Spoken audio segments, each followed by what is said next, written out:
Welcome to Talk Branding to Me, the podcast for women building intentional businesses and brands rooted in strategy, not just aesthetics.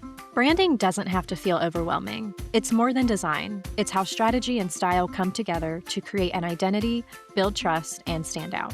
We're your hosts, Jamie Wright of Embellished Brands and Jessie Ford of Untethered Design Studio.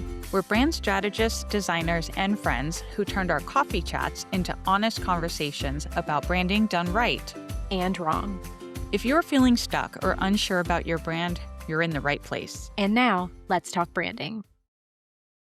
Hey there, welcome to Talk Branding to Me. I am Jamie, here with my co-host Jessie. Today, we are talking about choosing a brand name. It sounds simple, but it most definitely is not. And our goal for today's episode is to help you think through some considerations for choosing a brand name for yourself as a personal brand or for a business brand that you would like to start. Jessie, I'm going to toss it over to you where we can start chatting about some of those things that our friends should be thinking through when considering their brand names. Yeah, absolutely. I feel like this is the age-old question. I don't know about you. I have clients, who come to me for branding all the time, and they'll say, I'm stuck on a name, or, I have not named my business yet. I don't know whether to use my personal name, or a different brand name. It's definitely a struggle and a challenge for a lot of people. So if anyone is listening to this right now, and this is kind of the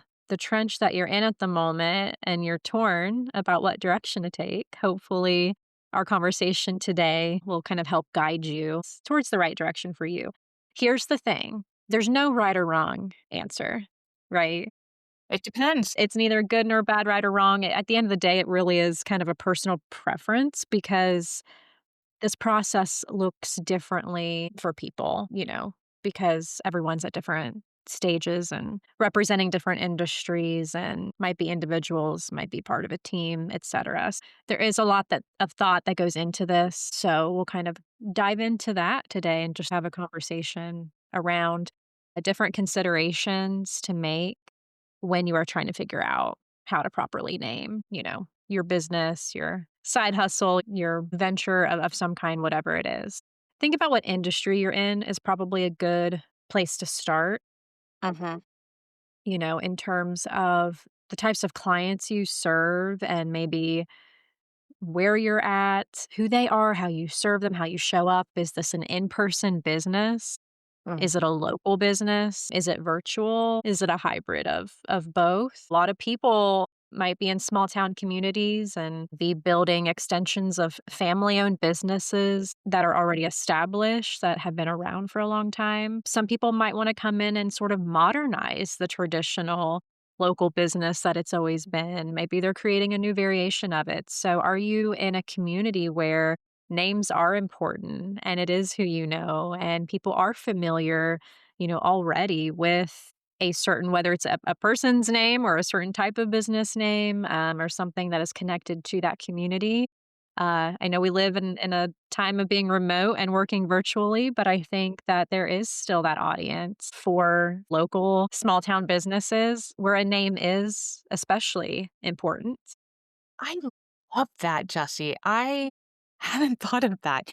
I tend to work more with people who are in the online space. So we, think nationally and globally in terms of the considerations. But that is such a good point for someone who is serving more locally in their community, how much a name may or may not matter. I love that. I'm so glad you brought that up. Yeah, definitely.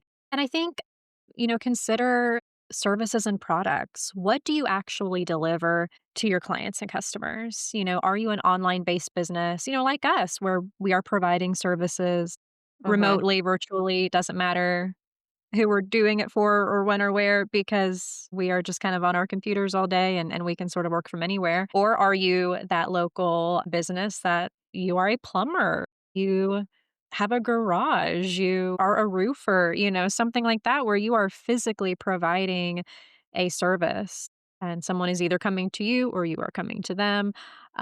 Think about, does the name need to play into what you actually offer, especially within, a business capacity? I don't know. I think that's something that can kind of get lost sometimes. Is someone going to look at the name when they're looking up, let's say you're a plumber, we'll just kind of use that generic example, because that is a business that will always be needed Yeah.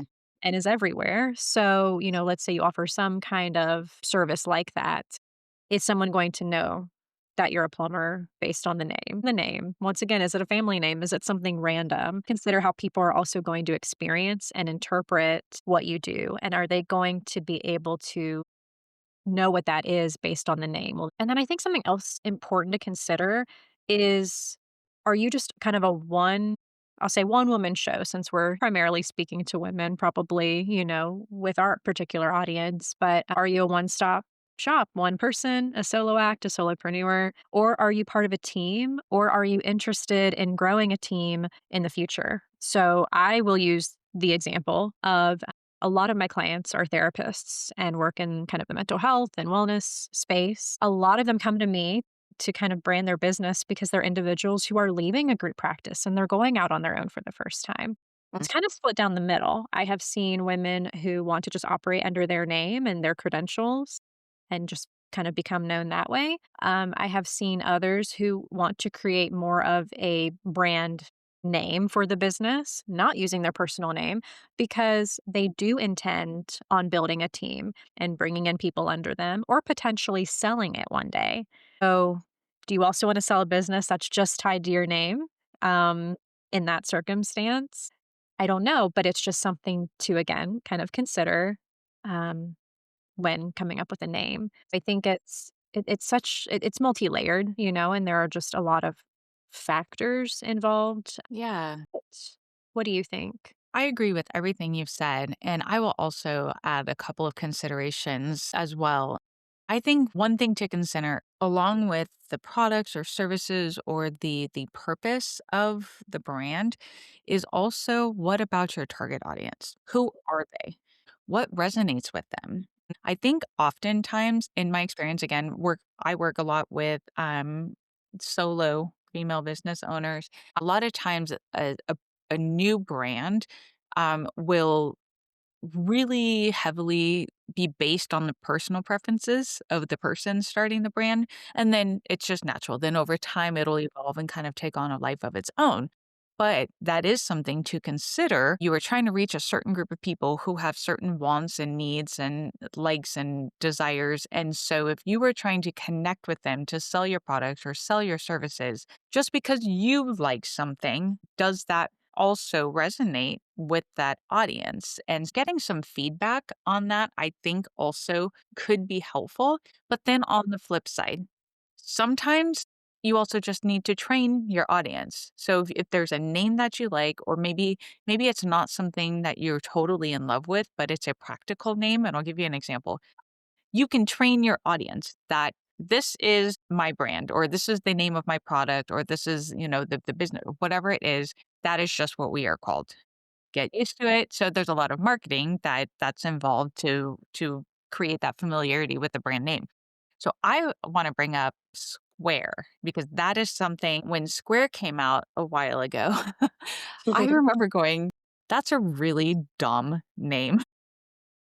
I sorry, but it at the time, it was a device that helped you pay merchants on the go. So at the farmer's market or vendor fair or something like that. And it was kind of one of the first iterations, I think, of being able to do that. This is before, we had our Venmo and Zelle apps and all of that. So Mhm. we had these little devices, right? That we'd see. And I just was like, why would somebody name a financial brand or a money moving brand Square? But then if you look at the device that they created, it was in the shape of a square, right? All of a sudden, it made complete sense. Whether that was an intentional decision, I mean, I don't know that context, but or did somebody say this device that we need to plug, the optimal size and shape is this square? Or, I don't know. And then somebody goes, why don't I just call it square? That makes appropriate sense, right? I don't know what the context was, but that for me is a personal example of something that I just felt like, this is a really not great. Like, did they actually put any thought into this at all? But maybe they did. It was the shape of the device that they were selling and the capabilities that device brought them allowed them to do some really neat things, so why not call it what it is? I love that too. That's a really good point because if you think about it, they went super simple, right? Something that would be easy to recall and remember. And it might be super obvious, but it's also very simple in nature and simple by design. So that might Mhm, have also been part of the thought process.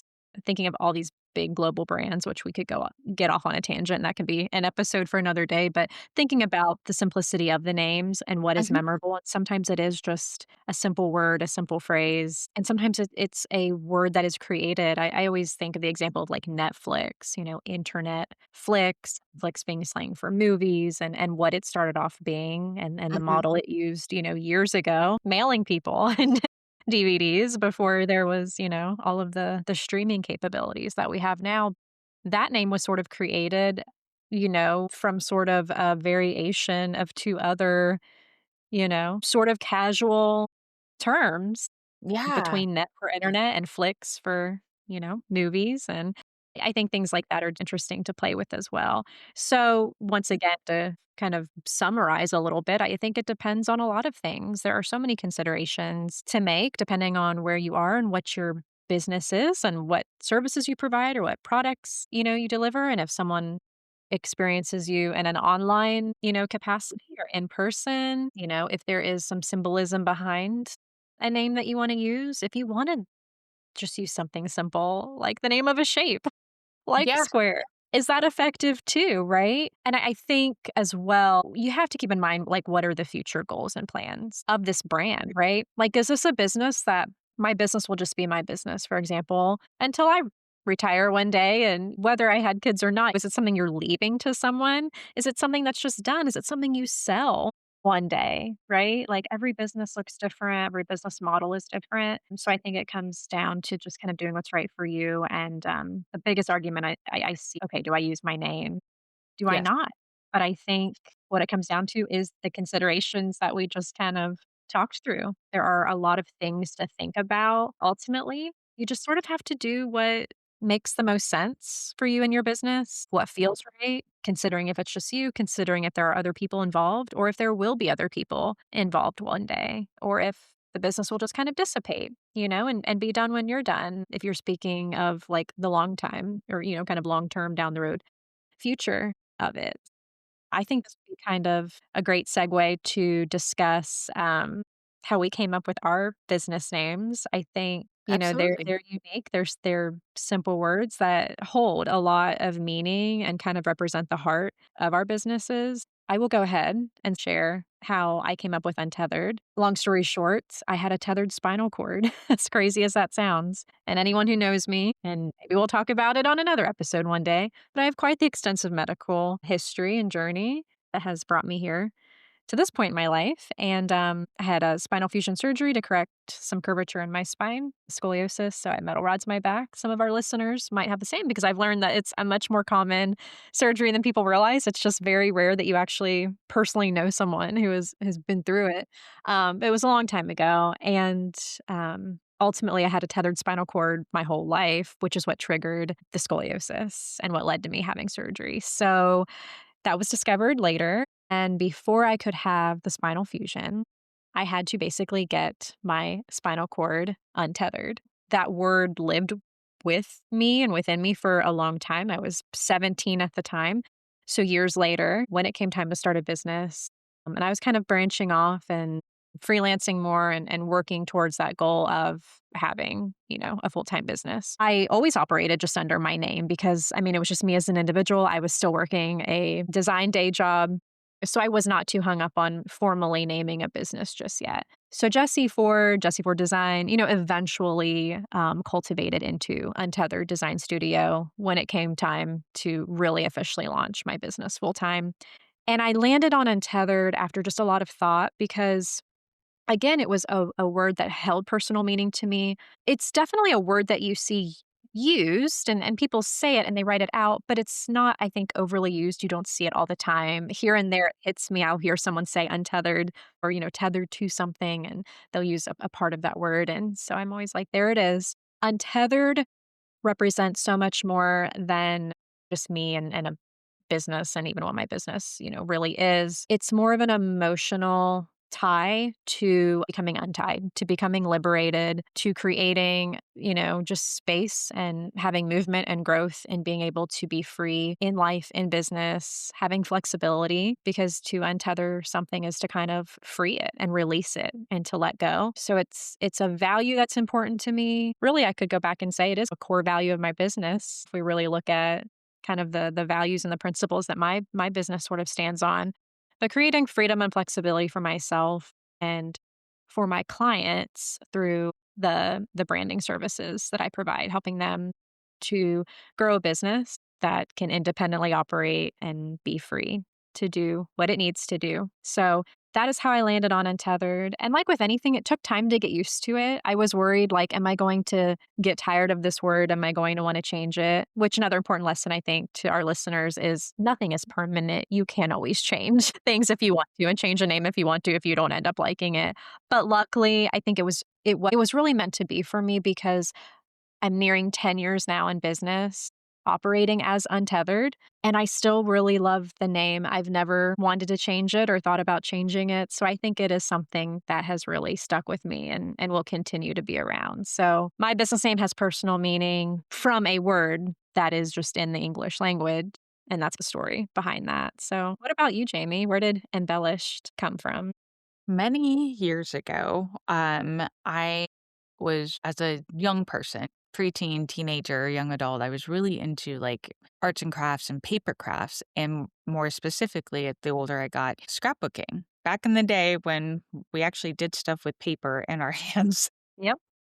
And so one of the things that I really enjoyed was adding embellishments. That was the term that we use. It could be glitter, it could be a flower, it could be, fancy tape or just something. But I always enjoyed the artistic and creative process of adding stuff to these scrapbook pages I was making to really either hone in and on whatever was happening in the photo or honoring the event that the photo represented. That is where the word embellish or embellishments or the variations really became a regular part of my vocabulary. My current business is not my first business. I did try to start a scrapbooking store. So embellish was a name or a word that I used for the name of that store. It never wound up getting off the ground and for a variety of reasons, including an economic downturn, but it was still just a term that I always loved. And so fast forward a decade or so, when I got to a point of starting my current business, I went through the gamut of, do I want to do something with my name? Do I want to have it be independent of me? And I went through tons and tons of ideas. Then a friend of mine who knew about my past with the previous attempt at being a business owner, was like, well, what if you just use that name or some version of it? And I'm like, no, that was one and done. And then the more I thought about it, I really love the word embellish and what it means. And so I decided, actually, speaking of changes in brands, Jesse, my current business name is Embellished Brands, but it first started as Embellish Marketing. And because I focus more on the marketing aspects and creating designs for marketing materials and things like that. But that evolved over time as my business and services evolved, where then I felt like about, gosh, it might have been maybe 7 or 8 years in, probably close at 8. So I was embellished marketing for a long time. And then I really felt like this isn't truly representing the scope of the work that I have evolved into doing. So then I did a rebrand into Embellished Brands. And I will say, one of the things I do remember thinking initially was that even though the context that I used the word embellish in was a positive one, because the definition of embellish means to adorn, to beautify, to Mhm. add to. And so that was a perfect fit for how I used it in a hobby and then what it meant as, business names. But there is a negative or more negative rather definition of the word embellish, which means to inflate and maybe do Mhm. so negatively and without truth. You might hear people say Mhm. embellish the truth, or Yep. they embellish the lie, or it's probably not as commonly used these days, but it's still there. That context Right. of that word, it still exists in people's minds. And so that was something that I wanna say I thought of, I thought, "No, I don't really think people use it that way anymore, and with the way that I'm gonna market, it shouldn't be an issue."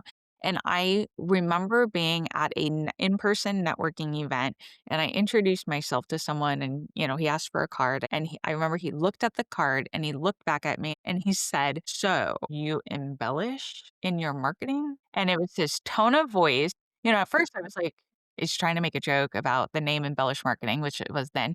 The look on his face and his tone of voice, I kind of stared at him for a couple seconds and I thought, "Oh, he's thinking of it from a negative aspect. No, no, no, no, no, that's not it." And he was like, "Oh, okay, whatever." And I'm like, "Yeah, I don't I don't know how well that introduction went over, but then that sat in the back of my mind for a while. I already had built this brand. I thought, "Huh, there could be more people out there, but most people seem to understand." He was really the only person who ever challenged me in 8 years on the name, but it was something that I definitely was more mindful of moving forward when I got to the point of transitioning to embellished brands.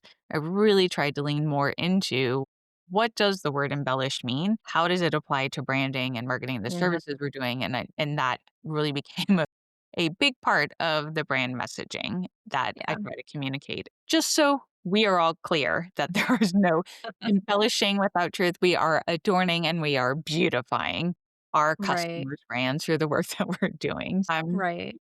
A little bit of a long story, but I think it's a great illustration of just kind of an evolution of Yeah. even a couple of different brands and how it's meaningful to me, but also really Mhm. truly the definition and how I approach my work is what this word means to me. And Right. that is what I try to convey to my audience through how I use it. So, I love that. Well, I mean, for what it's worth, when I think of embellished, I think of enhancing and bettering and adding to as well. I think that's a good lesson for our listeners that you're going to get someone's negative opinion. It would not matter how clever or unique or, yep. incredible the name is. Like there will always be someone who And has a comment Jesse, about it. yeah, and just as a quick little tidbit, a consideration, because of my experience with somebody having a little bit of a negative reaction to my brand name, that is something I have encouraged clients to do as well, is take this name and ask people who have no idea what you're working on and ask them Mhm. what they think. If they don't really understand what you're doing, that sometimes is a great way of getting some insight into things maybe you have missed about these Mm. brand names that you're considering or ones that you really, really love. Go outside. So people who don't know what you're doing, don't understand what you're building, and just ask them and see what their instinctive response is. And sometimes when my clients have done that, they've come back and said, "Ooh, there were some things that came up that we didn't consider, but now that we know, we're not as comfortable with this name. So we want to keep looking at other options." And on a few occasions, it has helped my clients decide not to move forward with something and choose a better option for them instead. Yeah, I love that. And I think just let something kind of marinate for a bit. When you are thinking of a name, like sit with it. I have to say, with Untethered, I did sit with it for a long time. A lot of Mhm. people wouldn't have even known that was the name I was considering. To be honest, I was kind of the opposite and I didn't tell anybody. I didn't really get any feedback. I kept it my little secret, I guess, just because I was already sold on it. And for me, again, it has such a personal tie to, a big, life changing experience that I had that holds so much meaning for me. And it changed the trajectory of the rest of my life going Mhm. through those back surgeries. So it was special enough to me that I sort of didn't care what anyone thought. And maybe that's a lesson too. Like, once again, it's your business, it's your brand. So it should be what you want it to be. And there's no right or wrong answer. I know some people struggle with the whole split between separating the personal and the professional. That's something to also keep in mind. But I feel like for me, Untethered is a good blend of that. It's not necessarily using my name. Anyone could be Untethered Design Studio, but it would not hold the same meaning if it was someone else's business. Not many people have their spines or their spinal cords untethered like I have. So there's Yeah. a lot of just uniqueness, I think, to Mhm. that as well. We have come to the point now where we like to have this segment that we call, ironically, Talk Branding to Me after our podcast. And it's a way that we kind of like to end the episodes. Um, and we go back and forth and ask each other each time, "Hey, Jamie, talk branding to me," or "Hey, Jesse, talk branding to me." And we share just some kind of neat branding related tidbit, or thought or news or anything of the sort that might be of interest to our listeners. With that, Jamie, talk branding to me. I'm actually kind of excited for this segment today. I want to talk to you about nostalgic brands. I am a huge fan of them. This has been a trend that we've been seeing for a number of years now. What brought just this nostalgic brand to mind initially was when recently I went to a virtual marketing conference, and part of their promotion and their graphics and all the branding that they were doing, it was a 90s and 2000s themed. And at first, initially, I was like, oh, okay, they're actively targeting their target audience, which, probably those of us from millennial age. And so I was like, okay, I see what you're doing. But honestly, they leaned so far into the nostalgic element. It was a blast spending a couple of days glued to my computer. And it really got my brain thinking, like, I had so much fun doing this. And then thinking of all the other ways that we're seeing this rise in nostalgic branding in terms of TV shows that are getting rebooted, whether it's with a new cast or whether it's the original cast and it's getting rebooted as a later point in their lives. We're seeing the rise of boy bands or some of our favorite musical acts from when we were younger. Now they're making a comeback. We're seeing the same thing with even just some of the brands that we loved as children. I'm speaking as a millennial here. So just these brands that we had, we're seeing those toys come back. And we're even seeing the resurgence of stores and bigger brands that were around and then have disappeared since we were younger. They're making a comeback. And so I think that it's such a fun thing to A, experience, and B, to just watch.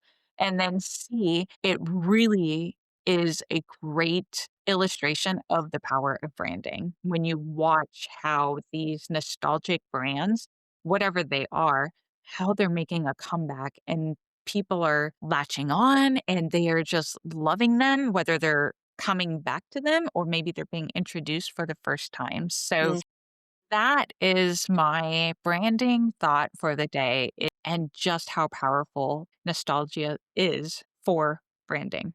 Yeah. There you have it. I love it. Well, it connects with that emotional tie, that kind of pulling at the heartstrings, meaning behind something, symbolism. Nostalgia it's a feeling, right? It's an experience. And if you can provide that to someone, well, it allows you to be more memorable and kind of at the forefront of their mind and be familiar. And I think when someone sort of feels a little warm and cozy about a brand, that's a good thing because they will want to stay connected to it and want to work with it. So maybe we could all benefit from adding some nostalgic vibes to our brands. I've been thinking about it. Trust me. I love that. Well, we are 80s babies ourselves, so we very much might be geriatric millennials at this point. I love that, Jamie. That's such a good one. It's a good talk branding to me topic. Yeah, I thought so too. I thought it was kind of fun. Yeah, super fun. Okay, well, I think with that, we are going to wrap up another episode of Talk Branding to Me. So thanks so much for listening, and we'll catch you next time. Thanks for listening to Talk Branding to Me. If today's conversation sparked a new way of thinking about your brand, we'd love for you to subscribe, leave a review, and share this episode with a fellow business owner who's ready to think deeper about branding and have fun with it too. For more branding insights, behind the scenes conversations, and resources to support your brand journey, connect with us at Embellish Brands and at Untethered Design on social media. Don't forget, branding is more than just aesthetics, it's both strategy and style. Until next time, remember, you're fully capable of building a brand you're proud of, and we're here cheering you on every step of the way.